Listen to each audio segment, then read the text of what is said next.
What is important is having Nissan as Minister of Justice in these days. Avi Nissan, who is from the Blue and White Party of Benny even Gantz. if he does nothing, just being there as a buffer, and he has said that I'll be your buffer, and stopping any legislation amendments aimed against the prosecution, or any appointments of state attorney general, or judges' appointments, all of which are in his capacity as Minister of Justice. Just by being there as a buffer, and he said this, I'm going to let you work, I'm going to let the prosecution work impartially, I'm not going to interfere, I'm going to protect you from any undue influence.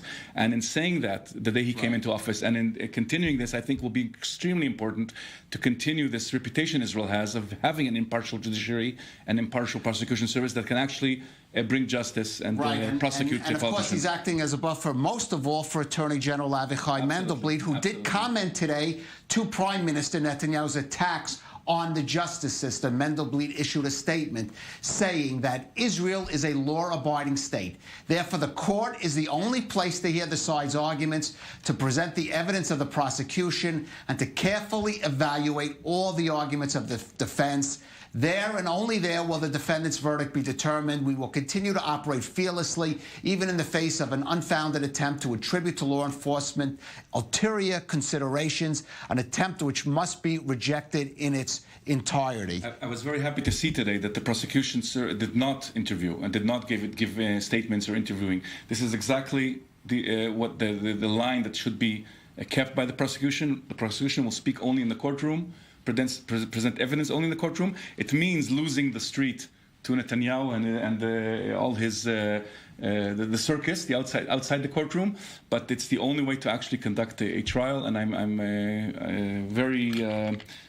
have confidence in my fellow friends there in the prosecution service that they'll do an excellent job here. The only question, if we come to the end of the trial, which the judge, of course, verdict is important, because so many things can happen in the way.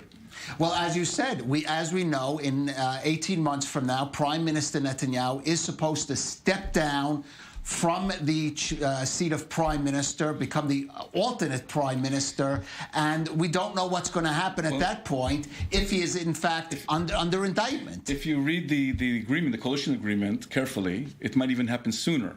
Some people don't believe it will happen at all, but it might even happen sooner if the trial actually starts. And he will have to engage himself in a day-by-day trial. He will not be able to be Prime Minister.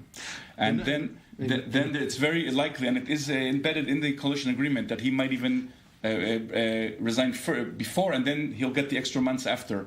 But Shai, it looks like he is trying to set up or he has even set up a comfortable political situation where he will have the political support, despite these issues, real issues that Yehuda is bringing, that he will be able to stay in that chair. He will have enough. 14 months from now, or maybe less, the president of Israel, Ruby Rivlin, ending his 7 years term, and some other president should be elected by majority of the member of Knesset. That's all. This is how it works in Israel. That's correct. If Netanyahu going to have enough member of Knesset voting for him, he's going to be free of the need to face charges for 7 years. And that also might be... You're suggesting becoming the president of Israel. There is talk of that, and that also might be part of a plea bargain, so we have to see.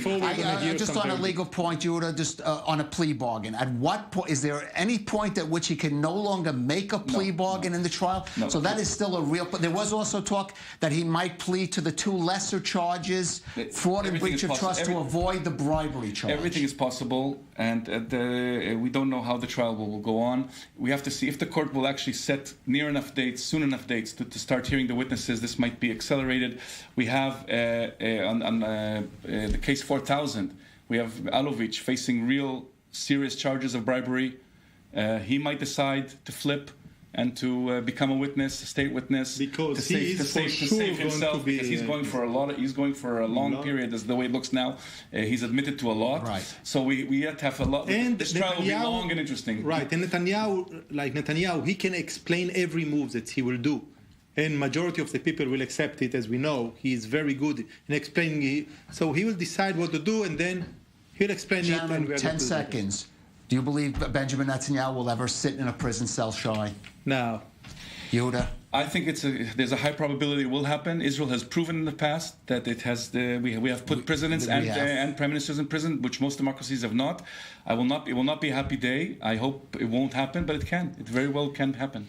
Well, gentlemen, who knows?